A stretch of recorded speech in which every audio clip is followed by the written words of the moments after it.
Part 4 application of cryptographic systems. तो अब यहाँ पे क्या होता है कि सेंसिटिव इन्फॉर्मेशन हम भेज रहे हैं इंटरनेट में आजकल बहुत ज़्यादा, तो हम चाहते हैं कि सिक्योर्ड रहे ये इन्फॉर्मेशन ट्रांजिट के दौरान। तो यहाँ पे क्रिप्टोग्राफी बहुत ही इंपॉर्टेंट रोल प्ले कर रहा है। तो कई सारी क्रिप्टोग्राफिक सिस्टम्स है जो ये टेक्निक्स होती है जो कि यूज़ करती है इस क्रिप्टोग्राफी को और पीकेआई सिस्टम को, अपने जो इलेक्ट्रॉनिक ट्रांसमिशन है उसको सिक्योर रखने के लिए। किससे सिक्योर रखती है? ये ऐसे थ्रेट जो कि रहते हैं कॉन्फिडेंशियलिटी, इंटीग्रिटी, ऑथेंटिकेशन और नॉन रिप्रेडिशन, इन चीज़ों से बचाने के लिए कर रखती है। तो यहाँ पे जो इश्यूज जो आते हैं वो ये रहते हैं, जो हम वरी करते हैं कि जो हम how do we know we are talking to the right person, कि हम सही लोग से बात कर रहे हैं कि नहीं, हमें पता कैसे चलेगा? और कैसे पता चलेगा कि वो सामने वाला सुन भी रहा है कि नहीं? और अगर कैसे पता चलेगा कि कुछ चेंज तो नहीं हो जा रहा है मैसेज? तो ये सब हमारे मेन कंसर्न रहते हैं। तो इसके लिए यहाँ पे ये सारी चीज़ें यूज़ करी जाती है क्रिप्टोग्राफी वाली। तो जो कई कई प्रकार के सिस्टम बनाए गए हैं, जैसे कि SSL transport layer security, HTTPS, IPsec, SSH secure electronic transmission और एसमाई। तो हम लाइन से देखते हैं। सबसे पहले हम देखते हैं सिक्योर सॉकेट लेयर और या फिर ट्रांसपोर्ट लेयर सिक्योरिटी, टीएलएस या एसएसएल। तो एसएसएल जो है और जो टीएलएस है ये बहुत ही ज़्यादा यूज़ होने वाले सिक्योरिटी प्रोटोकॉल है। ये नेटस्केप जो है उसने डेवलप किया था। इंटरनेट स्टैंडर्ड जो है वो सबसे पहले एसएसएल आया जिसने नेटस्केप ने बनाया, फिर जो इंटरनेट स्टैंडर्ड आया जो कि कहलाया जाता है ट्रांसपोर्ट लेयर सिक्योरिटी, टीएलएस। दोनों में मेन डिफरेंस थोड़ा टेक्निकल है, ज़्यादा कुछ खास नहीं है। वो जनरेशन ऑफ की मटेरियल उसी का कुछ डिफरेंस आता है। तो ये ऐसे प्रोटोकॉल्स है जो सिक्योर चैनल क्रिएट करते हैं दो मशीन, किसके? मशीन और इंटरनेट के बीच में। तो ऐसा एक चैनल क्रिएट करते हैं। तो जब हम इंटरनेट यूज़ कर रहे हैं तब एसएसएल का पिक्चर में आता है। जब हम वेब ब्राउज़र में हम कुछ वेब सर्वर से कनेक्ट करने की कोशिश करते हैं सिक्योर वे में, तो ये जो एसएसएल है वो हमें अलाउ करते हैं सेंसिटिव इन्फॉर्मेशन जैसे कि credit card number, social security numbers, तो इस टाइप, या फिर लॉगिन क्रेडेंशियल्स, तो ये सब हम सिक्योरली ट्रांसमिट कर सके। ये चीज़ एसएसएल वहाँ काम आता है। तो जो प्रोग्राम है जो टीसीपी यूज़ करता है, टीसीपी क्या मतलब जो ट्रांसमिशन कंट्रोल प्रोटोकॉल, या यूडीपी, जो दो हम पढ़े थे, एक था या टीसीपी और एक यूडीपी, यूज़र डाटाग्राम प्रोटोकॉल। तो जो टीसीपी यूज़ कर रहा है वो यहाँ पे कोई भी कनेक्शन को ईजिली मॉडिफाई कर सकता है एसएसएल कनेक्शन में। तो एसएसएल जो है फ्लेक्सिबल है वो बहुत। यहाँ पे जो या तो सिमेट्रिक इंक्रिप्शन यूज़ कर सकता है या फिर मैसेज डाइजेस्ट या फिर ऑथेंटिकेशन मेथड को भी। और साथ में जो एसएसएल है वो बिल्ट इन डाटा कंप्रेशन भी प्रोवाइड करता है। तो यहाँ पे जो प्रोसेस होता है वो देखते हैं कैसा होता है। सबसे पहले तो जैसे सर्वर है, वेब ब्राउज़र है, वो वेब सर्वर से कनेक्ट करने की कोशिश कर रहा है। तो वेब ब्राउज़र सबसे पहले इनिशिएट करता है एक सिक्योर सेशन को, कि वो वेब ब्राउज़र के लिए एक इनिशिएट रिक्वेस्ट भेजेगा कि अपनी आइडेंटिटी के लिए, ताकि सर्वर जो है आइडेंटिफाई करे कि हाँ तुम ही हो। तो फिर जो यहाँ पे क्या होता है कि जो सर्वर रहता है वो अपने एसएसएल सर्टिफिकेट भेजता है और साथ में सर्वर की जो पब्लिक की है वो भेजता है। तो यहाँ पे जो वेब ब्राउज़र है वो उसको चेक करता है, हाँ भाई ओके है, और फिर वो एनक्रिप्ट करता है सिमेट्रिक की विद सर्वर पब्लिक की। तो ये जो है वो सेशन की कहलाती है। ये सेशन की जो है वो जनरेट करता है सिमेट्रिक सेशन की सर्वर की पब्लिक की के साथ।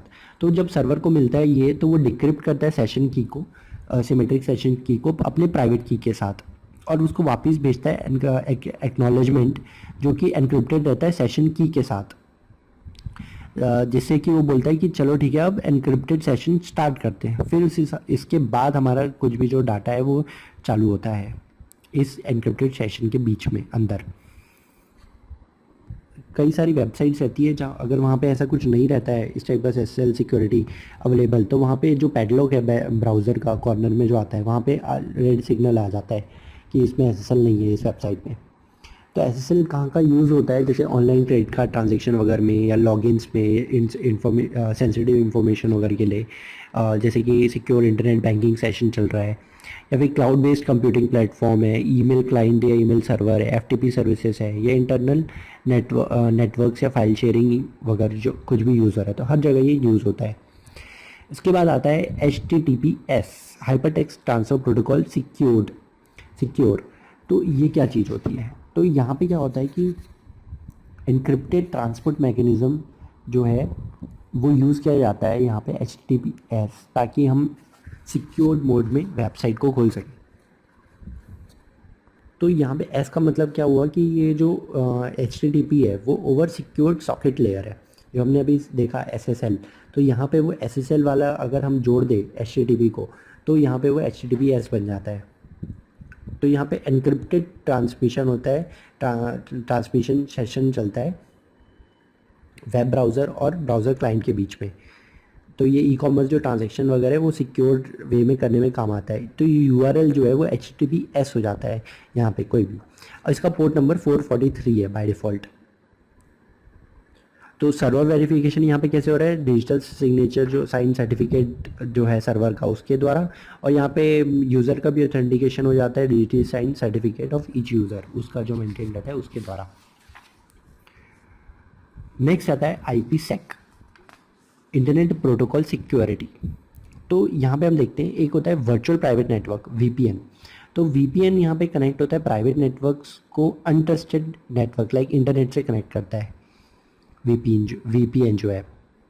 तो यहाँ पे they establish a tunnel and use strong encryption to provide privacy.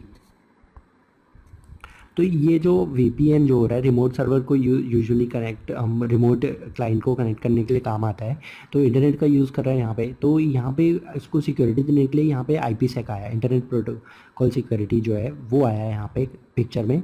तो वो इसको स्ट्रॉन्ग इंक्रिप्शन कर देता है, प्रोवाइड करता है। ये क्या दो नेटवर्क को या दो इंडिविजुअल सिस्टम को जोड़ने का काम करता है VPN। ये लिंक करता है क्लाइंट को, सर्वर को, राउटर, फायरवॉल, स्विचेस सबको लिंक करने का काम करता है। और तो VPN क्या प्रोवाइड कर रहा है हमें, कॉन्फिडेंशियलिटी और इंटीग्रिटी प्रोवाइड कर रहा है ओवर इनसिक्योर और अनट्रस्टेड इंटरमीडिएट नेटवर्क्स में। तो IPsec के द्वारा ही ये सब किया जाता है। तो IPsec क्या है, तो ये जो है नेटवर्क लेयर है उसका एन्क्रिप्शन होता है यहाँ पे।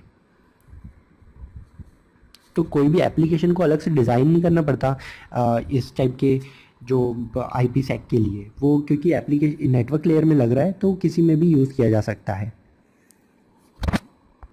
ये एक फ्रेमवर्क है जो सेट ऑफ प्रोटोकॉल्स है सिक्योरिटी के लिए, और ये वर्चुअल नेटवर्क प्राइवेट नेटवर्क्स में इसको इम्प्लीमेंट किया जाता है। ये यूजुअली जो इम्प्लीमेंट रहता है एंड राउटर या फायरवॉल में लगता है IPsec। तो गोल क्या रहता है IPsec का कि वो वेरीफाई करे सोर्स IP पैकेट्स को, जैसे कि ऑथेंटिकेशन किया जा सके, और फिर प्रोटेक्ट करे इंटीग्रिटी और कॉन्फिडेंशियलिटी ऑफ पैकेट को। ये होता है डाटा इंटीग्रिटी या डाटा इंक्रिप्शन के थ्रू। तो IPsec जो है वो सिक्योरिटी 3 तरीके से हो सकती है, होस्ट टू गेटवे या गेटवे टू गेटवे। तो यहाँ पे 2 मोड में काम करता है, एक होता है ट्रांसपोर्ट मोड और एक होता है टनल मोड। तो ट्रांसपोर्ट मोड में क्या होएगा कि यहाँ पे डाटा को एनक्रिप्ट किया जाता है, but header of the packet है उसको एनक्रिप्ट नहीं करते हैं। तो वो क्या हुआ, ट्रांसपोर्ट मोड हुआ। और वैसे टनल मोड जो कि वर्चुअल प्राइवेट नेटवर्क में यूज़ होता है, टनल मोड, वहाँ पे क्या होता है कि जो एंटायर IP पैकेट जो है वो एनक्रिप्टेड रहता है। तो IP पैकेट में जो कि हो गया डाटा भी जो है वो भी एनक्रिप्टेड है, हेडर है वो भी एनक्रिप्टेड है।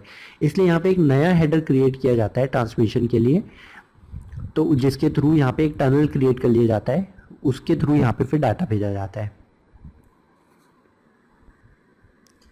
नेक्स्ट है सिक्योर शेल। सिक्योर शेल जो है वो क्या होता है, कंसेप्ट है जिसमें कि टेलनेट और SSL को अगर मिला दे और साथ में कुछ फीचर्स और जोड़ दे तो ये सिक्योर शेल बन जाएगा। तो इसको इजी वे में समझ सकते हैं कि जब हम कुछ टाइप करते हैं, हम जैसे हम ब्राउज़र में वेबसाइट में कुछ भी टाइप कर रहे हैं तो वो सीधा जो भी हम टाइप कर रहे हैं वो सीधा शेल में चला जाता है। कहाँ पे रहता है ये शेल, ये एक रिमोट कंप्यूटर में रहता है जो कि इनक्रिप्टेड रहता है DSC के थ्रू, डिजिटल सिग्नेचर के थ्रू। तो ये जैसे कि हम कुछ भी पासवर्ड अगर डाल रहे हैं तो वो तो सामने वाले को प्लेन टेक्स्ट में दिख जाएगा कि हम क्या डाल रहे हैं, भले यहाँ पे हमें स्टार दिख रहा है पर सामने वाले को प्लेन टेक्स्ट में, तो ताकि वो इनक्रिप्टेड फॉर्म में जाए इसलिए ये सिक्योर शेल का यूज़ किया जाता है, ताकि वो उस इंफॉर्मेशन को कोई एक्सेस ना कर पाए। तो ये एक end to end encryption technique है। तो SSH जो है वो प्रोटोकॉल है, सिक्योर रिमोट लॉगिन के लिए यूज़ होता है। तो अगर खाली टेलनेट होता तो क्या होता है मेरे को दिक्कत कि हमारा जो पासवर्ड वगैरह है वो कोई भी पढ़ सकता था, तो उसको रोकने के लिए यहाँ पे SSH आया। तो SSH यूजुअली जो यूज़ करा जाता है यूनिक्स सिस्टम्स में भी यूज़ करा जाता है। ये क्लाइंट सर्वर मोड में काम करता है। और या और जो दोनों एंड है क्लाइंट सर्वर के, वो दोनों को ऑथेंटिकेट किया जाता है डिजिटल सिग्नेचर के थ्रू। अगला है सिक्योर्ड इलेक्ट्रॉनिक ट्रांजैक्शन सेट। ये डेवलप किया गया था मास्टर और वीज़ा कार्ड के द्वारा। यहाँ पे क्या है कि ड्यूअल सिग्नेचर का सिस्टम यूज़ किया जाता है। पर्पज़ क्या था ऐसा ड्यूअल सिग्नेचर का? यहाँ पे क्या होता था कि दो मैसेजेस रहते हैं जो कि इंटेंडेड रहते टू डिफरेंट रेसिपिएंट्स के लिए, तो उन दोनों को हमें लिंक करना था, उसके लिए ये पिक्चर में आया। तो यहाँ पे हम देखते हैं कि जैसे ऑर्डर इन्फॉर्मेशन रहते हैं, जैसे हम कुछ भी ऑर्डर कर रहे हैं तो जो हमारा ऑर्डर इन्फॉर्मेशन है वो जाना चाहिए मर्चेंट के पास, और जो पेमेंट इन्फॉर्मेशन है वो जाना चाहिए बैंक के पास। तो इसलिए ये दो अलग अलग आइटम इन्फॉर्मेशन हो गए। तो यहाँ पे जो मर्चेंट है उसको नहीं पता होना चाहिए हमारे पेमेंट के इन्फॉर्मेशन के बारे में, हमारे बैंक डिटेल्स के बारे में, जैसे हम क्रेडिट कार्ड नंबर वगैरह। और जो हमारा बैंक है उसको नहीं पता होना चाहिए कि हमने क्या ऑर्डर किया है। बट फिर भी उसके बाद ऐसा कोई प्रोटेक्शन होना चाहिए कि ये पता चल जाए, लिंक्ड रहनी चाहिए दोनों चीज़ें, कि हमने क्या ख़रीदा था, किसके बदले में ये पैसा दिया था, ताकि कोई डिस्प्यूट ना हो बाद में। तो यहाँ पे कॉम्बिनेशन यूज़ किया जाता है सेट में RSA पब्लिक की क्रिप्टोग्राफी का और DES प्राइवेट की क्रिप्टोग्राफी का, और साथ में डिजिटल सिग्नेचर्स का, ताकि इलेक्ट्रॉनिक ट्रांजेक्शन को सिक्योर कर सके।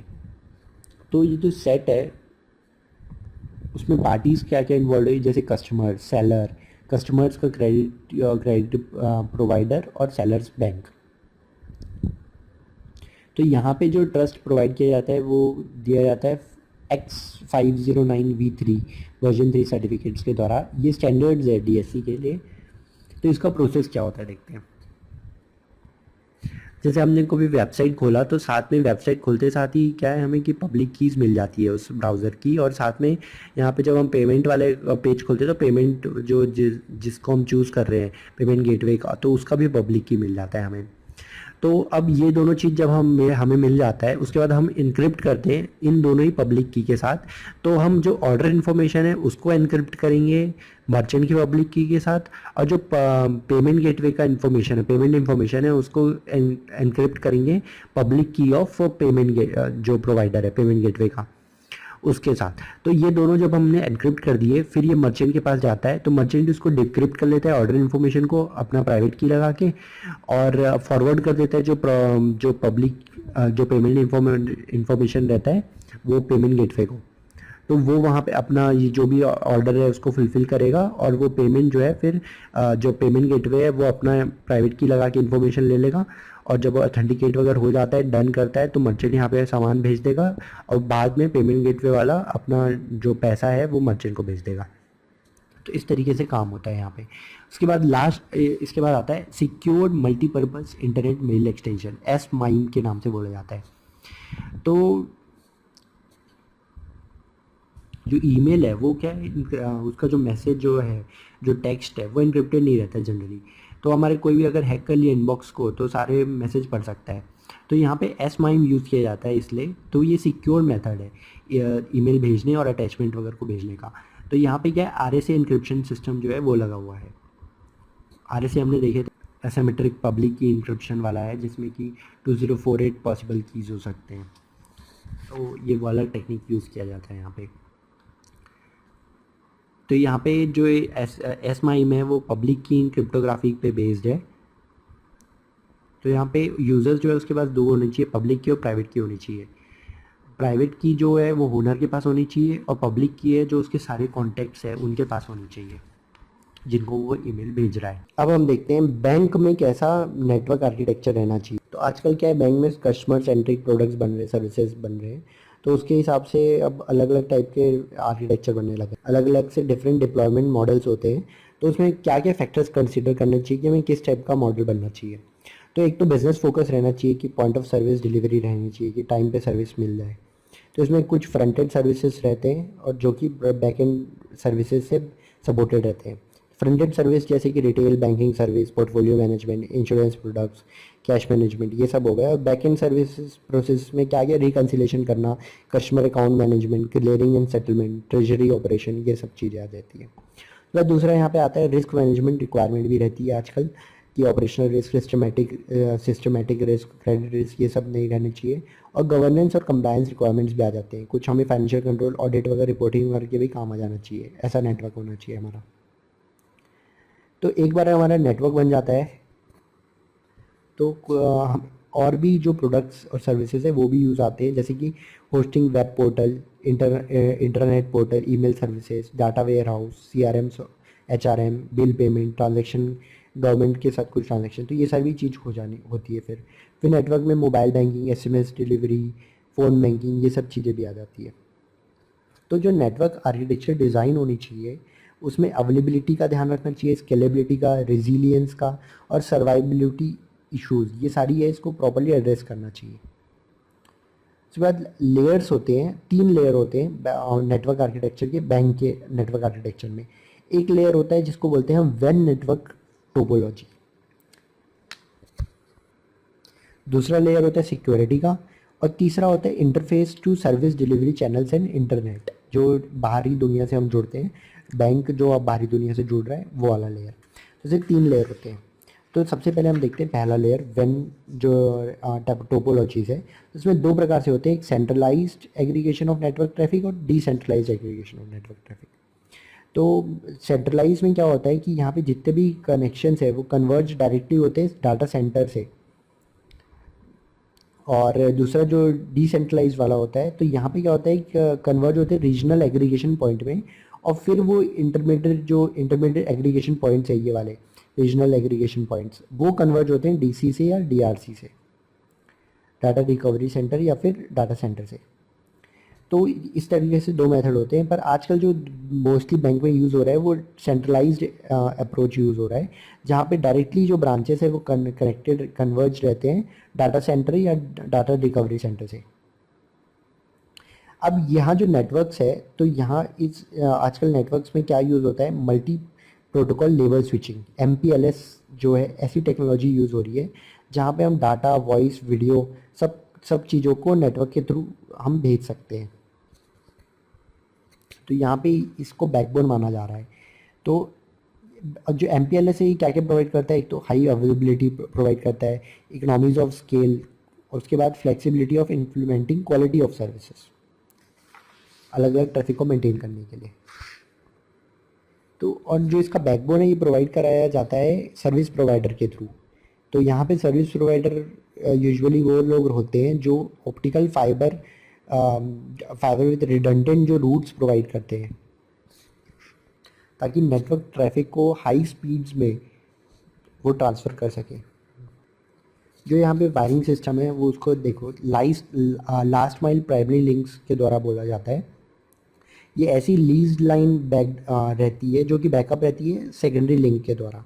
सेकेंडरी लिंक जहाँ पे ISDN, वाईफाई, सैटेलाइट लिंक, ये सब हो सकती है। तो लास्ट माइल जो है वो कनेक्ट करती है ब्रांच ऑफिस को near by point of presence, जो सर्विस प्रोवाइडर का पॉइंट ऑफ प्रेजेंस है उससे कनेक्ट करती है। और यहाँ पे क्या क्या यूज़ होते हैं, तो DC और जो DRC जो हैं, जैसे डाटा सेंटर और डाटा रिकवरी सेंटर, बहुत इंपॉर्टेंट पार्ट होते हैं। तो कुछ अर्थक्वेक को अगर आ गया तो कोई एक भी डिस्ट्रॉय है तो दूसरा बच जाए, इसलिए उसको 2 अलग अलग सेस्मिक जोन में रखा जाता है। और साथ में यहाँ पे यूज़ किया जाता है एक नियर बाय डाटा सेंटर का कंसेप्ट, ताकि हम डाटा लेस को कुछ भी क्रिटिकल, अगर कुछ सिचुएशन आ जाए, मिशन क्रिटिकल एप्लीकेशंस वगैरह, उनको यहाँ पे हम कुछ डाटा लॉस ना जाए उनमें, इसलिए नियर बाय डाटा सेंटर का यूज़ करते हैं। तो यहाँ पे 2 कंसेप्ट होता है, एक RPO और एक RTO। RPO का मतलब up to what point in time के अंदर डाटा भी रिकवर्ड, हम कितने जल्द से जल्द हम रिकवरी कर लेंगे अगर हमारा कुछ लॉस हो गया तो। और दूसरा है RTO, what is maximum tolerable outage, मतलब हम कब तक का डाटा रिकवर कर पाएंगे।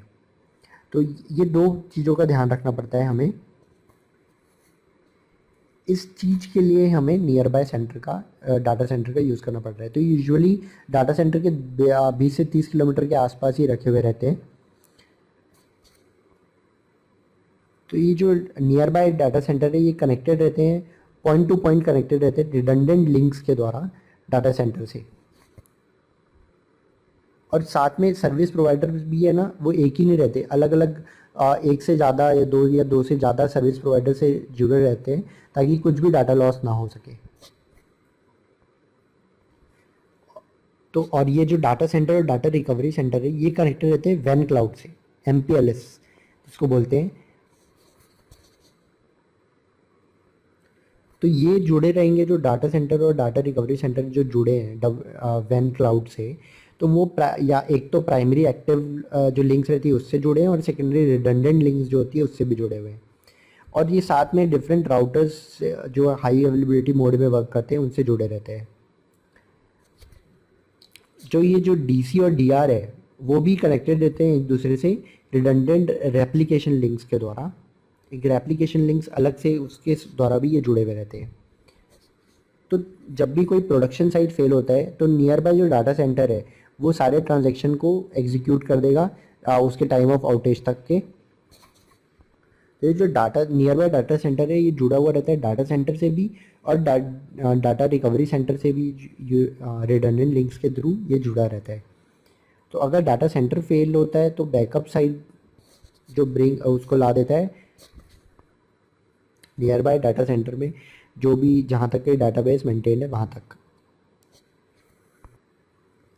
और इसमें देखते हैं सेकेंड जो लेयर आता है सिक्योरिटी का। तो यहाँ पे क्या होता है कि the private and public domain servers और जो अदर एसेट्स है उसको होस्ट करा जाता है DC, DR और नियर बाई साइड DC में और डिफरेंट डीमिलिटराइज जोन के थ्रू। तो ये जो DMZ है वो बनाया जाता है डिफरेंट सेट ऑफ फायरवॉल्स या वर्चुअल लेंस के थ्रू इम्प्लीमेंट किया जाता है ओवर मल्टीपल लेयर 2 स्विचेस में। तो जो भी डाटा जा रहा है या आ रहा है वैन वर्चुअल यहाँ पे वाइड एरिया नेटवर्क में जो ब्रांचेस के थ्रू, तो वो सब DC, DRC और नियर बाय साइट में सब कुछ एनक्रिप्टेड रहता है। साथ में यहाँ पे firewall, intrusion detection, prevention systems, intrusion detection and prevention system दोनों लगाया जाता है। फिर database activity monitoring tools, antivirus solutions, end point security tools, access control systems, ये सारी चीज़ें लगाई जाती है। और जो भी एप्लीकेशन सर्वर से जो डायरेक्टली इंटरनेट से यूज़ करना है वो सारे चीज़ों को हम DMZ में रखते हैं यहाँ पे। तो डाटा सेंटर में क्या है कि एक तो इंटरनेट सर्विस प्रोवाइडर के दो लिंक होते हैं, दो इंटरनेट सर्विस प्रोवाइडर से जुड़ा रहता है। अगर कोई एक फेल हो गया तो दूसरा काम आ जाए। और साथ में DR साइड के भी से भी जुड़ा हुआ है रिडंडेंट लिंक के द्वारा। इसके बाद थर्ड लेयर जो आती है वो आती है जहाँ पे जो वैन है जो हमारा वो जुड़ा हुआ रहता है अलग अलग दूसरे लोगों से। जैसे कि वो कनेक्ट रहता है इन्फिनेट से, जैसे इंडियन फाइनेंशियल नेटवर्क से, जहाँ पे जिसको कम्युनिकेशन बैकबोन माना जाता है फॉर नेशनल पेमेंट सिस्टम। जैसे कुछ भी RTGS, गवर्नमेंट ट्रांजेक्शन या ऑटोमेटिक क्लियरिंग हाउस, CTS, ये सारी चीज़ें इसके थ्रू ही काम होता है। उसके बाद वैन नेटवर्क और भी जुड़ा रहता है जो एक्सटर्नल नेटवर्क से, जैसे कि NPCI, national payments corporation of India, ATM, automatic teller machine switch. ऐसे स्विफ्ट से जुड़ा हुआ है society for world wide interbank financial telecommunication. फिर क्रेडिट कार्ड और डेबिट कार्ड एजेंसी से जुड़ा है। फिर यूटिलिटी सर्विस नेटवर्क जैसे telephone company, mobile company, electricity company, water department सबसे जुड़ा हुआ रहता है। फिर साथ में गवर्नमेंट टैक्स डिपार्टमेंट्स वगैरह से भी या रेगुलेटरी ऑफिस से भी जुड़ा हुआ रहता है। साथ में वैन का जो है वो पॉइंट टू पॉइंट कनेक्टिविटी रहता है मोबाइल ऑपरेटर्स के नेटवर्क के द्वारा, ताकि SMS या फ़ोन बैंकिंग चला सके। और फाइनेंशियल इंक्लूजन सर्विस प्रोवाइडर का जो नेटवर्क है उसके द्वारा भी जुड़ा हुआ रहता है। तभी जो बैंक ऑफिशियल्स है वो घर बैठे अपना रिमोट सर्वर के रिमोट एक्सेस के थ्रू VPN का यूज़ करते हुए काम कर पाते हैं। तो यहाँ पे सबसे बीच में आता है MPLS वैन, वाइड एरिया नेटवर्क। तो वो जुड़ा हुआ रहता है एक वन एंड में जो ATM से POS या फिर ब्रांचेस या कंट्रोलिंग ऑफिस से, और फिर वो जो दूसरे एंड में जुड़ा रहता है डाटा सेंटर या डाटा रिकवरी सेंटर से। तो डाटा सेंटर और डाटा रिकवरी सेंटर फिर जुड़े हुए रहते हैं इंटरनेट या थर्ड पार्टीज वगैरह या फिर सर्विस प्रोवाइडर्स जैसे, और उसके बाद या तो फिर बैंकिंग एप्लीकेशंस, ये सब चीज़ों से जुड़े हुए रहते हैं। फिर नेटवर्क इन्वायरमेंट में क्या रिस्क और कंट्रोल हो सकते हैं? तो रिस्क तो यार बहुत सारे हैं, जैसे कि privacy loss, confidentiality, integrity, availability, breaches of security या रेगुलेटरी कंप्लायंस का ब्रीचेस, तो ये सारी चीज़ें रहती है। तो यहाँ पे हम कंट्रोल क्या लगा सकते हैं? तो कंट्रोल एक्सेस होना चाहिए। जैसे कि ऑथेंटिकेशन, क्या रिसोर्स एक्सेस कौन कर रहा है, क्या कर रहा है, सब पता रहे। इंटीग्रिटी रहनी चाहिए कि भाई नेटवर्क इटसेल्फ जो अवेलेबल रहे और आइडेंटिफाई कर ले कुछ भी मिटिगेशन वगैरह हो रहा है तो प्राइवेसी रहनी चाहिए कि कोई अनऑथराइज्ड यूज़र ना देख ले, और फिर एसेट्स वगैरह वो जो है अवेलेबल रहने चाहिए। तो ये कंट्रोल्स रहने चाहिए। उसके बाद आता है सिक्योरिंग एंटरप्राइज नेटवर्क। तो एंटरप्राइज नेटवर्क जब सिक्योर करने की बात आती है तो यहाँ पे पिक्चर में आते हैं firewalls, intrusion detection and prevention system, DMZ encryption, hashing password, VPN, antivirus software, anti spyware program, hierarchical passwords, biometric verification, physical protection, logging, auditing, comprehensive and ongoing personal training. ये सारी चीज़ें होती रहनी चाहिए, तब सिक्योर रहेगा तुम्हारा नेटवर्क। तो नेटवर्क जो सिक्योरिटी है वो मल्टी लेयर्ड रहनी चाहिए, बहुत सारे अलग अलग टेक्निक यूज़ करने चाहिए। खाली एक सिस्टम लगा दिए या खाली फायरवॉल लगा दिए तो खुश हो गए कि हाँ हम सिक्योर्ड हो गए, ऐसा नहीं। अलग अलग बहुत सारे चीज़ लगानी चाहिए मल्टी लेयर्ड। तो इसलिए ये बोला जाता है कि मॉड्यूलर आर्किटेक्चर या सिक्योरिटी रखनी चाहिए, और हर एक लेवल पे यहाँ पे इम्प्लीमेंट कर देना चाहिए सिक्योरिटी को। जैसे कि जो इंटरनेट कनेक्शंस है उसको हमें सिक्योर करना चाहिए, firewall, authentication, authorization, physical security, defining and hardening any egress and ingress points of in networks using VPNs, SSL।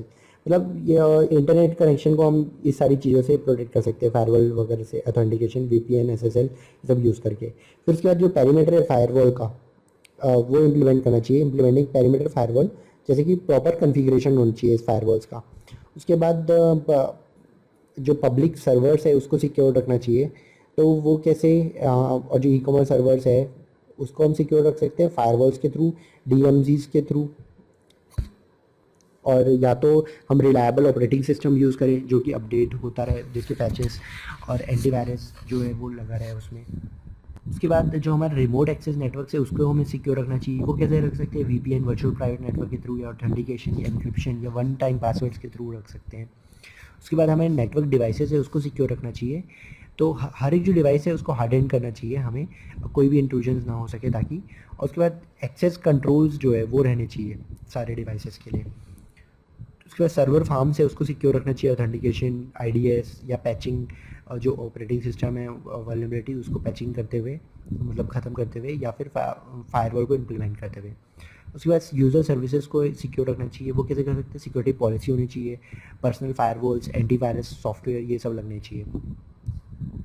जो वायरलेस नेटवर्क्स को भी सिक्योर रखना चाहिए, फायरवॉल, इनक्रिप्टेड प्रोटोकॉल, या वर्चुअल प्राइवेट नेटवर्क के थ्रू। इसमें कुछ फैक्टर्स जो ध्यान में रखने चाहिए वो ये है कि एक इंटरनल सेग्रीगेशन होना चाहिए सारे ट्रैफिक को कम बांटने के लिए, कि कैसा कैसा कौन सा अच्छा ट्रैफिक कौन सा ख़राब। उसके बाद जो नेटवर्क के मैनेजमेंट है वो सेंट्रलाइज रहना चाहिए, कंट्रोल और रिपोर्टिंग फैसिलिटीज़ के साथ। और नेटवर्क सिक्योरिटी पॉलिसी है वो डिफाइन रहनी चाहिए और मैनेज रहनी चाहिए सारे सॉफ्टवेयर और डिवाइसेस के लिए। लास्ट टॉपिक आता है ऑडिटिंग नेटवर्क्स का। तो ये जो नेटवर्क डिज़ाइन जो डिज़ाइन है उसकी एनालिसिस होनी चाहिए, और नेटवर्क डायग्राम रहना चाहिए जो वेरीफाई रहना चाहिए, ताकि जो नेटवर्क है वो सिक्योर्ड है कि नहीं है, और जो नेटवर्क का एक्सेस है वो नेटवर्क पॉलिसी के अकॉर्डिंग है कि नहीं, या फिर प्रॉपर सेग्रीगेशन हो रहा है कि नहीं नेटवर्क का। उसके बाद जो फायरवॉल की कैपेबिलिटी है और रिलायबिलिटी है वो भी रिव्यू होनी चाहिए, कि वो प्रॉपर कॉन्फ़िगर्ड है कि नहीं, प्रॉपर राउटिंग जो कंट्रोल्स है वो इम्प्लीमेंटेड है कि नहीं, फॉर या फिर जो जो नेटवर्क ट्रैफिक है वो मॉनिटर प्रॉपर हो रहा है कि नहीं, और जो IDS है वो प्लेस में है कि नहीं।